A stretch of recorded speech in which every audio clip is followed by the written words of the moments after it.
Dakar Buzz bonjour ñu ngi leen di nuyu di leen jaajëfal tey nag ñu ngi fii ak El Hadj Diouf l'international l'homme de 2002 l'homme de Balakos nekk tamit ki nga xam ne mooy Ballon d'Or El Hadj ñu ngi lay nuyu. maa ngi leen di fay. tey ñu ngi kontaan seq ak yow waxtaan dañ lay bàyyi nga nuyu ak ñi nga xam ne ñu ngi lay seetaan. maa ngi nuyu ñëpp di leen ziar su weer wu tëdd bi surtout atum weerum koor gi di wax le plus important mun ko ñaan moom si benn tënk rek lay nekk ñaan bi mooy lan Sénégal yàlla na fi jàmm yàgg ndax suma maam daf ma daan wax ne ma boo duggee ci oto bul ñaanal sa bopp ñaanalal kii dawal ndax boo àggee si jàmm incha allah nga àgg si jàmm kon Sénégal naal na fi jàmm yàgg xol yu bokk nekk benn nit ñi mën muñalaate et que yàlla defal ñu jàmm. kon dañuy wax Amine rek alors actualité oblige tey la ñu génnee liste joueurs yi nga xam ne ñoo war a dem ci CAN bi alors tey Aliou Cissé daal dinay wootee ci suba yow liste yi ban jàngat nga ci am. ban jàngat laa ci am lu tuuti rek parce que entraîneur moom comme ni ma ko waxee woon rek kuy choisir rek kuy tànn di nga am ñoo bàyyi comme ni ko tubaab bi waxee choisir veut dire éliminer kuy choisir rek di nga éliminer di nga am ñooy bàyyi kër ga. mais man li may wax rek si sama jàngat ñi ñu jël sax du ñoom ñoo gën a ëpp solo ñi ñu jëlul il faut que ñu gérer leen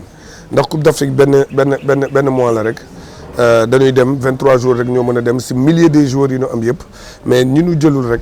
comment nañ leen war a gérer nañ leen gérer ba bu du am ay frustré c'est normal que du ñu am nag lu leen neex ay compétiteurs lañu am na ñoo xam ni nekkoon nañ ci groupe bi tey nekkatuñ ci am na ñoo xam ñoo ngi daan ñëw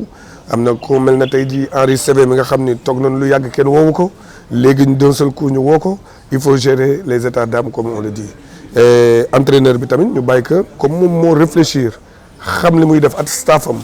jël joueurs yi léegi nag nañ ko bàyyi mu préparé wu dem Coupe d'Afrique ndax li des bëriwul dañ koy ñaanal nag yàlla may ñaanal ko dañ koy ñaanal yàlla may ko ndam mais nag la responsabilité totale si kawam la ndax moom moo jël joueurs yi kenn jëlul petal teg ko ci boppam kenn jëlul paaka teg ko ci putam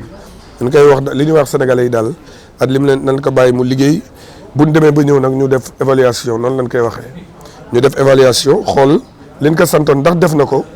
moom it mu war a taxaw si wetu sénégalais yi wax leen lu tax an nan la victoire lu tax mu am ndam wala lu tax amul ndam mais daal ñoo ngi koy ñaanal ndam. mais non sélection Kara Mbodj ubbi na débat parce que ñu bari ñu ngi ne Kara Mbodj amoon na place équipe nationale. parce que Kara man comme ni ma koy waxee rek entraîneur bi moom moo choisir li mu jël waxuma ci dara te mënaguma ci wax dara tamit tant que demoonu ba nga xam ni affaire yi door na ñu doog a ciy wax ko mooy ni ma wax rek Kara élément bu amoon importance ci équipe bi léegi entraîneur bi jëlu ko Sénégalais yëpp xam nañ lu tax entraîneur bi jëlu ko loolu depuis boobu ba léegi ñoo ngi ciy wax. déggoo wuñu mais c'est normal que entraîneur bi du ko jël. kon maa ngi koy wax keroog benn footballeur ñuy waxtaan ci benn entretien comme nii ñu bari dañ koy ngungune am na tam ñu koy wax ci kaw. dina Aliou Cissé bu ngeen neexawul du la jël wala boo nekkul doomam doo. dama ne Kara lu tax jëlu ko loolu ñëpp xam nañ ko du au niveau football ndax Kara moo nekkoon dafa équipe type bu coupe d'Afrique bi Koulibaly nekk ci woon te Kara ma ngi ci donc man li may wax football la. li may wax rek moo di Kara jëlu ko moom la engagé peut-être que aussi en peu de temps il aura raison sur Kara ou bien Kara am raison si moom mais jëlu ko déggoowuñu parce que Kara wax na looloo tax mais kooku je crois que léegi faux débat la nekk Sénégal léegi Kara moom sax si boppam man xam naa ko bu baax jàmm la leen di ñaanal léegi Kara xam na boppam entraîneur bi xam na lan lay moom xamoon na ne xaarul dara ci entraîneur bi et c'est tout le plus important man j'en suis sûr et certain que Kara n'est pas dessus parce que xamoon na sooram bu baax ñun ñii tamit ñuy seetaan football xam nañu sooram bu baax si Kara jëluñu ko parce que amul ay qualité yu xam ni warul mën nekk équipe nationale ndax mënoo nekk le au top des tops d'un seul coup nga bàyyi gis nañu joueurs yu am ay croisé dellu si nekk ci forme mais daal débat boobu pour ñu tënk ka tey rek bañati ci wax moo di moom ak entraîneur bi neexoowuñu te ñëpp xam nañ ko léegi soxlawul ñuy xool ay alibi mais nag c'est comme ça équipe sax da ngay gis joueur bi neexul ak entraîneur mais du ko dugal c'est comme ça mais nag kenn dina am raison si ñoom ñaar ci keneen ki mais l'avenir nous dira et que espérons que Sénégal dina gagner Coupe d'Afrique bi entraîneur bi am raison si moom mais Kara si boppam man j'en suis sûr que ni amul problème day ñaanal boy yi parce que nit ku baax la xam naa ko bu baax a baax nit ku baax la nit ku dul jàpp mer la et que moom depuis li mu waxoon pare na ci et pare na ci. d'accord mais ñu bari ñuy wax ne Sénégal favori la ñeneen dina Sénégal favori la ci biir équipe yi nga xam ne sélectionné yow en tant que professionnel xam nga football est-ce que yaakaar nga ni Sénégal moom c'est le seul favori. oui mënoo nekk numéro 1 en Afrique te doo favori te doo nekk favori sûr et certain Sénégal ñu bañ ko ñu bëgg ko ñooy favori numéro 1 pour nit ñi. léegi nag man comme quelqu'un ko nga xam ne xam na football jàng na football Égypte bi nga xam ne tey jii mooy organiser mooy favori numéro 1 mais tamit pression bi tamit si Égypte la nekk ndax ku wax organiser wax gagner ñoom seen dëkk pression bi si ñoom la nekk et ku wax tamit Égypte organiser wax ni tamit bu ñu gagner coupe bi ñoom pour ñoom stabilité politique la parce que ñëpp xam na ne Égypte mu jaxasoo donc loolu lépp ma ngi ci ñoom enjeu bi dafa bëri ci ñoom mais ñun Sénégal mosuñu ko gagné chaque année ñu ni tey la xëy na année bii la xëy na année bii la xëy na année bii la donc favori lañu si joueurs yi ñu am favori lañu si joueurs yi ñu am mais nag favori da nga koy wane parce que sunu joueurs yi il faut que ñu wane ni tamit ay ni ñu nekkee ndaanaan seen équipe yi noonu la ñuy ñëwee nekk ndaanaan. dañuy club yi dañuy def lépp pour mën a. dëgg li mais nag équipe nationale moo gën a metti. lan moo tax mu metti. équipe nationale moo gën a metti parce que l'attente est très grande et surtout Sénégal dafa metti jouer boo amul fit fii doo fi jouer man li may yàgg di wax. parce que il faut nga wan ni leen mu ngeen mun neex leen mu naqadi leen lii man maa koy def ngeen bañ ma ngeen bëgg ma par force bu ma duggee si terrain da ngeen di kontaan ñiy wax dinañu kontaan ñu dul wax dinañu gën a kontaan. équipe nationale dafa metti parce que 5 matchs nga am wala 6 matchs si année bi il faut que nag. boo ko joué tey perte il faut nga toog xaaraat lu yàgg doog a kii on te demande des résultats immédiats looloo tax mu metti club sax mën nga perte bi wala nga def match nul semaine prochaine tu te rattrapes mais équipe nationale dafa metti surtout équipe dëkk bu mel ne Sénégal nga xam ñëpp ay entraîneur lañu ñëpp ay président lañu ñëpp ay ministre lañu ñëpp ay cadre lañu ñëpp ay ndaanaan lañu. kon naan ñëpp ku waay neex wax fu la neexee. fu waay neex wax waaye da ngay gis ñoo xam ne comme xam ne dara ci lu ñuy wax mais dañuy continuer di wax. d'accord El Hadj Diouf tey bu amoon conseil boo xam ne mi ngi koy jox ñi ànd ak joueurs yi ak sax Aliou Cissé pour ñu mën a def seen kéem kattan pour gagner finale nu ñu ko waxee CAN bi lan lay doon. man daal li may wax moo di gagner c'est une organisation mooy gagner tey jii gis ngeen Manchester City bi mu gagner coupe bi championnat Angleterre gis ngeen ñi génn ñëpp te pourtant bu ñuy football tuuti rek ngay gis 23 yi ak staff bi. mais gis ngeen logistique bi gën a yëpp gagné logistique la moo di entraîneur bi dafay nekk à la hauteur joueurs yi nekk à la hauteur public bi nekk à la hauteur pourquoi public bi parce que Liverpool kuy joué woon moom bi ñu bëggee remontada Barcelone public bi dañu annoncé la couleur déjà public bu Sénégal tamit dañu annoncé la couleur wane ni coupe bi dañ ko bëgg boole ci tamit les dirigeants à la hauteur parce que aujourd'hui gàcce ngàllama aujourd'hui dirigeants yi ça va parce que lu bëree ma ngi dox ay affaire prime waxatuñ ko joueurs yi dina nekk ci hôtel bu baax donc loolu moom passé nañu stade boobu nekkatul débat kon li gën a am solo léegi mooy joueurs yi ak staff technique bi léegi nag staff technique bi dañu nekk à la hauteur mettre les joueurs qu'il faut au jour J et incha allah yàlla mën na leen may ndam. mais lan moo nekk sa diggante ak fédération sénégalaise bu football. sama diggante ah léegi moom ça va mën nañu wax ni ça va beaucoup mieux. parce que jàmm am na. non c'est que dialogue une fois que muy am président Augustin man moom neexoowuñu woon at staffam léegi woo na ma toog nañu waxtaan nañu ku nekk wax na li moo am la preuve yóbbu dem naa àndan naa moom si Coupe d'Afrique des moins de 17 ans yi et waxtaan nañu lu bëri si équipe yi tamit dama koy jox xel dama koy jox ay xalaat pardon dama koy jox xalaat si yu bëri jël na ma comme conseiller yu bëri dama ko ciy jox xalaat. mais de toute façon comme ni ma yàgg di wax rek football bi ñi ko waxuma ñi ko defar de dama ñi ko defar bëri nañu mais ñi ko peinture ba mu gën rafet man mii si laa bokk donc pour wax rek moo di kenn mënu ko def sans man wax ji day bëre rek. ndax sama Sénégal la sama équipe la mais est-ce que jotul kon joueurs yi balaa ñuy dem nga soññ leen wax ak ñoom parce que am na benn instant yaa ngi doon wax ne dañ la tere woon wax ak joueurs yi. benn mosuma ko tere. man maa dul dem parce que là où je ne suis pas le bienvenu du ma fa dem. pourquoi tu n'es pas le bienvenu. y a un moment donné coow amoon na wax ji bëre woon na. léegi jàppal El Hadj mais loolu laa lay wax léegi coow amoon na jàmm am na mais fu jàmm am kay léegi amul benn problème loolu président de la république sax daf si kontaan ndax keroog bi ma ko gisee loolu la ma njëkk a wax ça montre que ni autorités yu mag yi sax aujourd'hui El Hadj Diouf jege équipe bi daf leen neex mais comme ni may wax rek équipe bi kenn mënu ma ko tere su ma toogee dem ma rek ça veut dire que xam naa ni ñoom ñi fa nekk bëgguma leen déranger ñoom ñi fa nekk bëgguma leen déranger looloo tax comme bëgguma leen déranger ñoom ñi fa nekk je préférais bàyyi leen ñu liggéey tranquillement mais xam naa ni demoon foofu du woon perturber leen man lu ma leen mënul yokkal du ma leen ko wàññil te nee naa la lu leer laa la wax man lu ma nekk day dem la preuve bi may joué benn yoon la nu mos final ñaata yoon la nu mos demi final yooyu yëpp fekke naa ko donc kon man xam nga ni nitu wërsëg laa. d'accord kon yaakaar nga ne équipe nationale mën na andi final bi fii Sénégal. waaw mën na ko indi on a les joueurs pour mais nag comme ni ma koy waxee rek joueur mooy joué mais gaynde fula fayda ak jom moom mooy gagné at booy dem nga ni tuddatu bu ñuy dem xëy na lion de la teranga la ñuy tudd mais bu nekkee si terrain bi nañ teg teranga bi fële tudd seulement les lions. d'accord loolu leer na léegi dañuy ñëw un peu si yow sa parcours politique gis nañu élection yi nga battre campagne pour président Macky Sall est-ce que mën nga ñu wax un peu compagnonnage bi naka la demee woon. naka la demee woon man xam nga damay si Sénégal laa bokk damay jël samay responsabilités te damay lire le jeu. lire le jeu moom mooy damay lire li xew Sénégal yëpp tey jii dama ci bokk te dama ci war wax li may wax rek moo di le président Macky Sall lu tax ma àndal moom c'est parce que déjà man faluma ko ma àndaloon moom day gagné keneen àndaloon moom tamit day gagné la preuve am na ñu bëri ñu àndaloon moom te gagné nañu donc pour wax ni rek Macky Sall li mu liggéey moom moo ko fal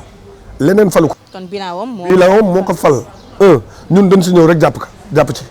parce que. lu tax ñu jàpp si parce que injustice bi ñu doon bëgg teg ci kawam man mënu ma ko nangu parce que aujourd'hui mën na am président bu mel ne Macky Sall président Macky Sall ñu bokk parcours moo di fi mu jógee nan la raamee ba agsi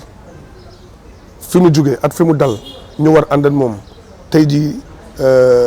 exemple la waxuma la rek exemple si Sénégal ndax man damay toogat ay kilifa yu bëri yu nga xam ne si yeneen dëkk la ñu nekk ku yu mel ne ay président Paul Kagame dëkk bu ma dem damay gis seen président yi ñoom ñëpp tey jii lu baax ak lu rafet ak liggéeyu Macky Sall la ñuy wax ni c'est un très grand président donc kooku mënu ma bañ ànd ak moom et d'autant plus que aujourd'hui jeune la comme ñun et que dañ ko waroon jàppale. ñi naan def la ceebal moo tax dala xëcc am nu mu def ak yow moo tax nga jàppale ko ndax amoon nga doole ndax. dama ni xam nga Sénégal lu nekk ngay dégg man du ma koo xam ne day tontu ci yooyu xam nga lu tax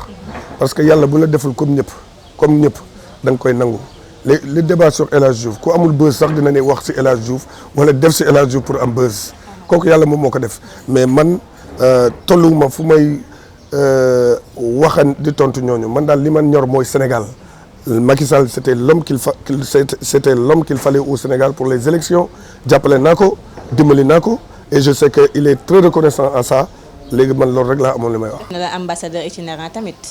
def ma ambassadeur que le président def ko. dama koy remercier waat encore une fois de plus parce que mënoon na ko bañ def mais man sama bopp El Hadj Diouf que ñu def ma ambassadeur itinérant wala ñu bañ ma def ambassadeur n'oublie pas que en 90 minutes contre la France la fal sama bopp l'un des meilleurs ambassadeurs du Sénégal de tous les temps donc xaaruma kenn mu teg ma ambassadeur bu ko daf ko war moo tax mu def ko ndax la preuve avant ma ko doon def fekk na jàppale wu ma ko woon politiquement bi ma ko doon def maa ngi football donc dafa ñëw benn jour ma dem di ko seeti comme ni may seetee yeneen président yi bi ma demee Paris comme tout un bon Sénégalais dama dem seeti le président Abdou Diouf damay dem seeti le président Ablaye Wade Senghor aussi autant seeti woon naa ko. kon yow fekk nga ba yaa ngi dégg Senghor ba yàggul dem naa seeti Senghor aussi bu nekkee Deauville dem temps yii maa ngi joué Lens parce que pour man loolu mooy Sénégal aujourd'hui ñooñu c'est des références te jimmi jamono dinañ dem ban naan est-ce que mosoon nga gis Senghor est-ce que mosoon nga gis président Abdou Diouf te man loolu bëgguma ñu nettali ma ko dama bëgg di jox leen loxo et fierté la aussi te waxtaan ak ñoom. mais sa diggante ak Abdou Diouf lan moo ko laal. président Abdou dañu bokk lu bëre ndax président Abdou Diouf Louga lu juddoo yaroo Ndar man pareil zalika noonu lu bëre samay parents Louga la ñu xamante ma dem yaroo Ndar donc pour waxee ni rek ni ba pare sama mbokk bu ma jege la ndax ku wax maire Adja Thiara Mbodj Louga ñëpp ko xam moo ko fa togaloon politiquement donc pour wax président Abdou Diouf rek rakam aussi tonton Maguette Diouf ba sama papa di jouer Ndiambour de Louga ñoom ñoo ko doon jàppale donc famille boobu ak sama papa dañu yàgg c'est bien avant moi mais mën naa wax ni tey jii képp kuy sénégalais le président Abdou Diouf waajur la ci yow le président Ablaye Wade waajur la ci yow président Senghor waajur la ci yow et Macky Sall aujourd'hui nouvelle génération bi aussi waajur la ci ñoom. d'accord El Hadj lan mooy say ambition politique. bëgg nga président wala maire bu Ndar. pour l'instant franchement c'est d'accompagner le président de la République. sa xel nekkul ci jël maire yi. si maire yu Ndar sama xelam ci mais pour l'instant c'est d'accompagner le président de la République et accompagner mon maire Mansour Faye à qui je fais beaucoup de confiance xam naa ni mu ngi liggéey suma nit la suma xarit la on a beaucoup discuté et waa Ndar nit mënu leen ko jiital ba pare naan da ngeen koy xarab aujourd'hui il faut que Saint-Louisien yëpp jàppale ko mu gën a mën liggéey la ville de Saint-Louis. d'accord gis nañu tam sa benn naataango footballeur en l'occurrence Djibril Cissé moom tam mu ngi la doon tàkkale parce que nee na am na yoo xam ne yow dong yaa koy def muy Liverpool bi nga nekkoon nekkatoo fa ba pare di leen xarab. waaw mais El Hadj Diouf am na droit def lu ko neex man je suis comme tout le monde. foo teg loolu. mais nit ñi ñoo ngi def lu leen neex kon kay man am naa lu may wax te loolu bu ma la waxee ni la Djibril Cissé bi mu ko defee ñu gis ko ci journaux yi. Djibril man la njëkk yónnee message baa ngi fii sama téléphone ni ma mosuma ko wax. ah mais moo ko wax ñëpp. xam nga ça a été écrit. gars yi dañ ko bind. mais Djibril Cissé loolu dal nag ak Pascal Chimonda. Pascal Chimonda keroog génn na ni El Hadj moo gën ci nit ñi et pourtant wax na lu nekk. donc pour wax ni rek am na nit ñu nga xam ne aussi peut-être que bu ñu bàyyee football kenn dootul waxati ci ñoom looloo tax bu ñu bëggee buzz il faut que ñu wax dara ci El Hadj Diouf. xam nga El Hadj Diouf comme bàyyi football mu bañ bàyyi football on parlera toujours d'El Hadj Diouf. parce que j'ai fait quelque chose d'extraordinaire dans ma vie et que El Hadj Diouf que ñu bañ ko ñu bëgg ko aussi star bu yàlla defar la du kenn defaruma man maa defar suma bopp yàlla moo ma defar jaarale ko ci Sëñ Tuubaa. dëgg la ñu ba ñu ne El Hadj Diouf la ñuy jël ñu bari am na ay questions yoo xam ne bëgg nañ la ko laaj mais mënuñu fi ñëw kenn ci ñoom nag mi ngi ne dafay dégg moom sa fans la mais dafay dégg bu ñu ne El Hadj Diouf amatul xaalis dafa daan loolu daf koy metti te bëggoon nañ andi ko ci ay leeral. mais am nañ ci droit déggoo li ma wax man nee naa El Hadj Diouf phénomène buy jaaxal ñëpp la El Hadj Diouf lenn xam na que du ko ñàkk ba muy dee mooy alal ngor yar ak tegin sama fans boobu ni ko bu tëddee na nelaw ndax ñiy wax loolu ñoom ñooy ñëw di ñaan si. te li fi nekk mi ngi fi ba léegi. ni ko ñuy wax loolu guddi gi ñoom ñooy làqatu di ñëw di ñaan si après les gens vont parler toujours comme ni ma la ko waxee rek lu nekk da nga koy dégg en tout cas sama ex kuy xoolal El Hadj Diouf doomam yi ban école la ñuy dem kuy xool da ngay xool El Hadj Diouf nan lay doxalee. c'est ça le plus important. c'est pas de regarder après nag y a des méchants partout. les méchants vont toujours parler et les méchants vont toujours rester comme ils sont xam nga les méchants mënoo leen tere wax y a des gens yu nga xam ne aujourd'hui dafa am lu ñu yéene El Hadj Diouf mais ñii li ñu koy yéene duñ ko mës a gis ba ba ñuy dee. man dama nekk nit ku nga xam ni yàlla ak yonent ba Sëñ Tuubaa dañ ma teral et dañ may teral ba may dugg si biir suuf. keneen ki li ñuy laaj mooy ndax yow yaa wax ne da nga regretté sol li nga xam ne mooy maillot Liverpool. kooku mën naa ko wax. léegi pourquoi nga wax loolu. parce que bi ma Liverpool di soxla peut-être que Manchester United soxla woon na ma Barcelone soxla woon na ma Real de Madrid soxla woon na ma 2002 2000 sax laay wax ban équipe moo ma soxlawul woon. yaa un moment donné boo soxla am na ñoo xam ne ay 100 équipes ñoo leen soxla am na ñoo xam ne benn wala ñaar am na ñoo xam ne équipe yu ndaw yi dama ni 2000 amul benn équipe bu ma soxla woon lu tax ma dem signer Liverpool c'était parce que Gérard Houllier moo dem gis si Bruno Metsu pour Bruno yombalal ko. et que il avait dit que aussi dafa waxoon aussi dina ma toppatoo bu baax foofu ndax Bruno dafa ne que kii boo ko toppatoowul xam naa ay affaire am donc bi ñu demee foofu loolu amul aussi j'ai braqué et c'est tout et j'ai pas regretté parce que aujourd'hui su ma nee Liverpool fans su Liverpool yi supporters du Liverpool yi sont les meilleurs au monde aujourd'hui tey jii fans su Liverpool bi fépp fu ma dem dañuy chanter sama tour dañuy waxtaan ak man dañuy def lépp et bu ñu fàtte aussi le plus important moo di man maa ubbi bal bi maay le premier sénégalais bu fa njëkk dem. d'accord léegi beneen question bi mooy est-ce que da nga am double nationalité ba mun a jouer fi nga xam ne mooy France. du question da nga am double nationalité aw ma double nationalité parce que lu tax joxuñu ma sama nationalité parce que dama leen waxoon ni leen je joue pas pour la France ndax bi ma nekkee xale bu tuuti nekk Sochaux France bi ma soxlaa pour ma jouer avec les jeunes capitaine de France kan la woon Jean-Jacques Demeraux te Jean-Jacques Demeraux moo doon capitaine de France man maa doon capitaine centre de formation bi donc te bi ma nekkee France en jeune waa France lu nekk def nañ ko pour ma ñëw jouer si y avait même un certain François Blacard que je salue de passage que nga xam ne suma moom moo doon DTN directeur technique national bu France moo nekkoon sunu directeur de centre de formation def nañu lu nekk pour ma jouer man parce que Sénégal man j'avais envie de venir ici au Sénégal écrire sama histoire def fi jaloore bu nga xam ni ci football nit dootu ko fi defati si samay temps. D'accord. El Hadj, est-ce que am na loo xam ne yaa ngi koy regretter durant toute ta vie? Jamais. dama xoolee fi ma yàlla jëlee man ak suma maam ju baax ja Fagey Fall ak Mortala Mbodj mu metti sunu añee duñu reer sunu reeree duñu ndekkee adduna metti lool sama maam ni ma goreel may gore di gore ba tey fi ma jëlee fi ma yàlla jëlee ak fi ma yóbbu tey jii ba nga xam ne ñëpp foo dem El Hadj Diouf El Hadj Diouf El Hadj Diouf keroog dama toog ñu woo ma Dubaï ni ma nëgal ma paas la diw kii de benn Inde la dëkk yow la tudde doomam donc kon loolu laa ci mën donc yàlla rek yàlla di yonte baat sëñ Tuubaa rek mu bëgg. El Hadj am na turandoo fii ba Inde. aw ma déggoo li mu la wax sol naa mbaxanu Sénégal nekk Dubaï di def samay achat waa ji gis Sénégal rek yooxu ni El Hadj Diouf Sénégal xamul woon ni sax man la et pour te dire yu mel noonu daf may dal kon nag ñun duñu genre yu nga xam ne tey jii ñun yàlla di yonte baat sëñ Tuubaa dafa ñu teral si lépp amuñu dara lu nga xam ne tey jii comme ni ma koy waxee rek.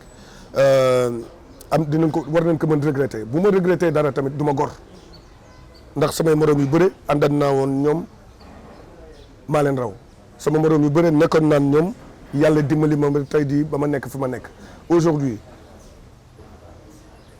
lan lay regretter à mon jeune âge président di liggéey président mu jël la teg la ci wetam et aujourd'hui ñëwoo pour ñaan ko wala pour def lii pour def dara dafa xam ne yow liggéey kan nga mu def la ci wetam kooku dañ ciy sant. d'accord mais El Hadj mu ñu tàggatoo ak yow te ni nga ko waxee jege nga président te ñu wax li jëm ci dialogue national bi gis nañu président woote na ñu bari wuy ji nañ ko mais am na tam ñoo xam ne dañoo lànk ba tëdd ci suuf ne duñ ko wuy ji yow dialogue bi ñu wootee ak opposition bi fan yi nii yow loo ci gis. opposition bi dama ne dialogue bi d'abord damay féliciter ñi nga xam ne dem nañu jël nañu seen courage dem ndax président de la république dañ ni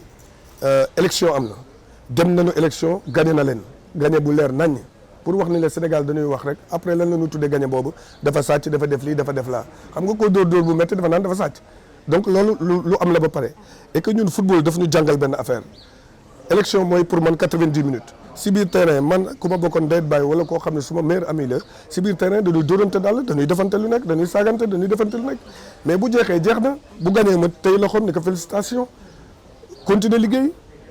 mais président bu wotee dialogue national mais ñëpp war a ñëw ku ñëw nag wax sa xalaat la preuve c'était même télévisé ndax bu fekkoon lu ñuy làq la duñ ko télévisé ñi ñëwul je ne suis pas d'accord avec eux et je serai pas d'accord avec eux et les Sénégalais ne sont pas d'accord avec eux ñi ñëwul dañu waroon ñëw wax seen fulla ak seen fayda Sénégalais yi dégg ko parce que tey jii mënuñu wax dialogue national ñëwoo waxante ak Sénégalais yi ba pare nga ni da nga bëgg a yor suñu dëkk kooku Sénégalais yi mënuñu sax bañ d'accord ak yow mais nag li may wax moo di le problème du Sénégal le vrai problème du Sénégal bu ñu juddoo ba léegi ay problème la ñuy wax léegi il faut que Sénégalais yi ñi nga xam ne ñoo bëgg réew mi bëgg bàyyi di wax problème yi te di nekk ay apporteurs de solution c'est important bu nekkee apporteur de solution di wax lan la ñu bëggal Sénégalais Sénégal Sénégalais yi dinañu xam lan la ñu bëgg et li ma wax rek dialogue national bi ñu koy woowee man li ma wax ci télé bi moo di chaque na bàyyi intérêt personnel am tey jii wuy ji le président Macky Sall jéem a liggéeyeen moom pour l'intérêt commun du pays ndax tey jii Sénégal rek moo ñu ñor et bu ñu defee loolu ba pare nag ñun ñi nga xam ne le président Macky Sall teg ci kaw ni leen mu liggéeyal leen nañu xam ñaar aussi nañuy ubbi seen bunt yi ubbi seen bureau yi di waxante nit ñi parce que les problèmes du Sénégal ne se règlent pas dans les bureaux si suuf la ma ngi ci mbedd mi ma ngi ci biir kër yi loolu mooy problème loolu mooy dëgg gi et fi may jeexale rek moo di bu ñu demee ba pauvreté au début avant problème rural la woon tey mu dem ba nekk problème urbain y a un problème donc na Sénégalais xoolaat seen bopp. alors waaye tamit El Hadj il faut nga wax ci ambassadeur itinérant nga gis nañu fan yi dëkk bi jaxasoo na jigéen ñi ñuy violence yi marché di lakk te en tant que homme nga nekk koo xam tamit bu ñu waxee ñu déglu leen lan ngay wax nit yi pour xel yi mën a delloo si ci jigéen ñi nga xam ne ñu ngi leen di faat ñi di leen di violer ba pare ñu ciy ñàkk seen bakkan. li may wax rek mooy justice bi dafa war a gën a dur. justice bi dafa war a gën a dur gën a mettil affaire yi pour wane ni fii dëkk bi ku def lu ñaaw ñu fay la fay bu ñaaw xam nga tey jii mënoo toog ay xale bu tuuti ngeen ñu jël ko faat bakkanam ba pare ñu naan ay lii leen ko tëj wala laa wala lële aujourd'hui président wax na ko dina xoolaat anam yi dina xool nan la koy defee mais man dem li may wax rek mooy justice bi dafa war a gën a metti pour ñu nga xam ni ils sont là que pour faire du mal. d'accord El Hadj ñu ngi lay jaajëfal ñu bàyyi la nga tàggatoo. tàggatoo bi moo di maa ngi gërëm sénégalais yëpp et je sais que j'ai rien dit de mal j'ai parlé que y a que El Hadj Diouf qui a parlé c'est comme ça à la prochaine.